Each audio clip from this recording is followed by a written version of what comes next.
Guess నేను order పెట్టిన pop filter అయితే వచ్చేసింది. ఇంకెందుకు అన్బాక్స్ చేసేద్దాం, వచ్చేయండి. Hello darlings, welcome to Vinod మల్లా ది వ్లాగ్. అందరైతే వీడియోస్ బాగానే చూస్తున్నారండి. లైక్ చేయడం, సబ్స్క్రైబ్ చేయడం అయితే మర్చిపోతున్నారు. ఒకసారి అయితే లైక్ చేసి, సబ్స్క్రైబ్ చేసి, ఒకసారి షేర్ చేసి నాకు కొంచెం సపోర్ట్ ఇస్తే నేను ఇంకా మంచి మంచి వీడియోస్ చేయడానికి అయితే హోప్ అయితే ఉంటుందండి. ఇదైతే పాప్ ఫిల్టర్. మైక్ దగ్గర మనకి డిస్టర్బెన్స్ లైట్ గా వస్తూ ఉంటుంది. సో దీని వల్ల మనకి ఆ డిస్టర్బెన్స్ అనేది పోతుంది. ఇలా ఓపెన్ చేస్తే లోపలైతే పాప్ ఫిల్టర్ బాక్స్ అయితే ఉంది. మంచిగా ప్యాకింగ్ అయితే చేశారు అమెజాన్ వాళ్ళు. మీకైతే డీటెయిల్ గా చూపిస్తాను. ఇదిగోండి, ఇదే పాప్ ఫిల్టర్. సో ఇప్పుడు మనం ఇది అన్బాక్స్ చేసేద్దాం. క్వాలిటీ అయితే చాలా అంటే చాలా బాగుంది గైస్.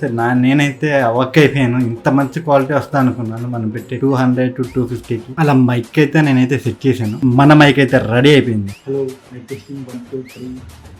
ఫైనల్ గా అయితే ఇప్పుడు మనకి సెట్ అయిపోయింది గైస్. ఇప్పటి వరకు మీరు విందైతే నార్మల్ ఫోన్ వాయిస్ అనమాట. ఇప్పుడు వింటుంది పాప్ ఫిల్టర్ పెట్టిన తర్వాత మన మైక్ వాయిస్ అనమాట. ఎలా ఉందో ఒక్కసారి అయితే please like and subscribe guys. Comment చేయండి వీడియో ఎలా అనిపించిందో.